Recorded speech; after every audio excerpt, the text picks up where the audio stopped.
I didn't grow up a believer.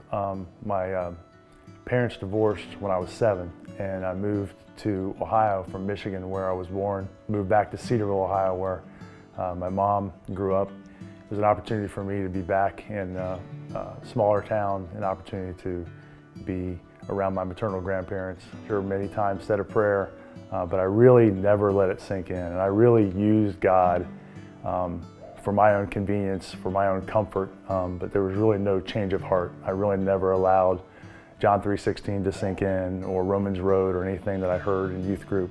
Went off to college, had an opportunity in college to play basketball, come to Columbus, Ohio, to play at Capitol. Did all the things in college that secular, non-believing kids would do.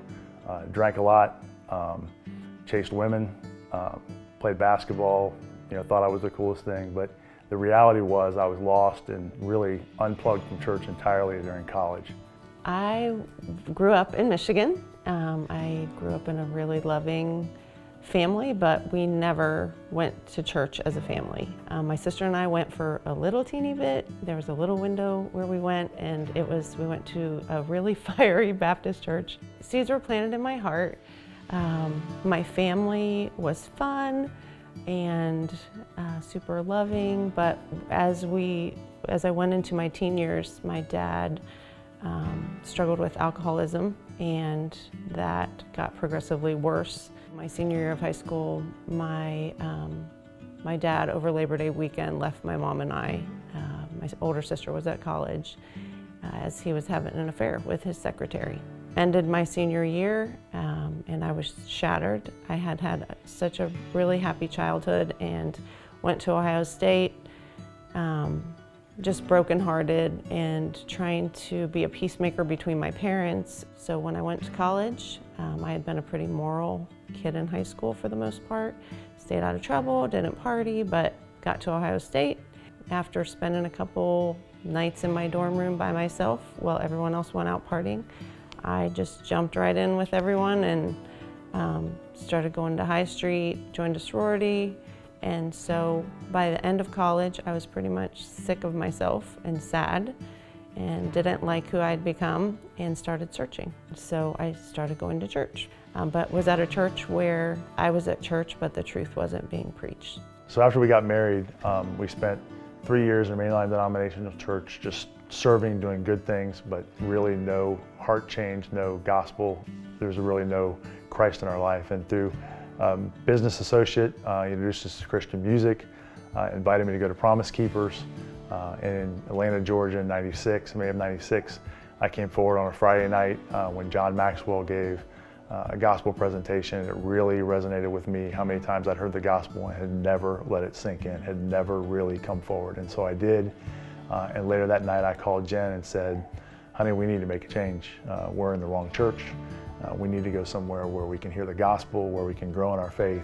We moved to Cincinnati and through myriad of circumstances ended up in a small Baptist church, and we spent 3 years in that church serving, doing, just totally immersing ourselves in that church and growing in our faith. I've always said it kind of put our faith on hyper mode as we had 2 young kids and made decisions to be involved in men's accountability, small groups, and just really understood the value of discipleship. And we became good friends with the pastor and his wife in that church, and that was really instrumental in our growth. When we moved to Cincinnati, or in the process of moving to Cincinnati, we had to sell our house, and I had a 2-year-old, I was nursing, and we showed our house like 40 times. So I was a pressure cooker by the time we hit Mason, and just angry. And even though I felt like I had asked Christ into my heart a zillion times, I couldn't understand how I could be so angry and frustrated. So our pastor sat me down and asked if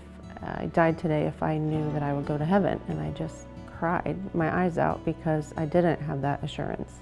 So he walked me through Romans Road, and at that point I knew that Jesus was in my heart, that it was finished. And that's when deep discipleship started in our family. And if the pastor said, go to Sunday night service, Wednesday night service, Sunday morning, Sunday evening, get in a life group, start a life group, lead a life group, tithe, whatever. We just were committed, all in and no excuses. We moved back to to Cincinnati, or from Cincinnati to the Lewis Center area.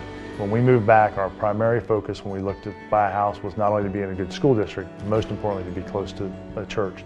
So we moved here into this home 21 years ago, and our whole focus at that point was to put ourselves in an environment where we could parent as best we could as Christian parents, but also have other people be able to partner along with us and pour into our children. So between church environment, our kids were in Christian school for a period of time, every decision we made was centered around what the Lord would have us to do.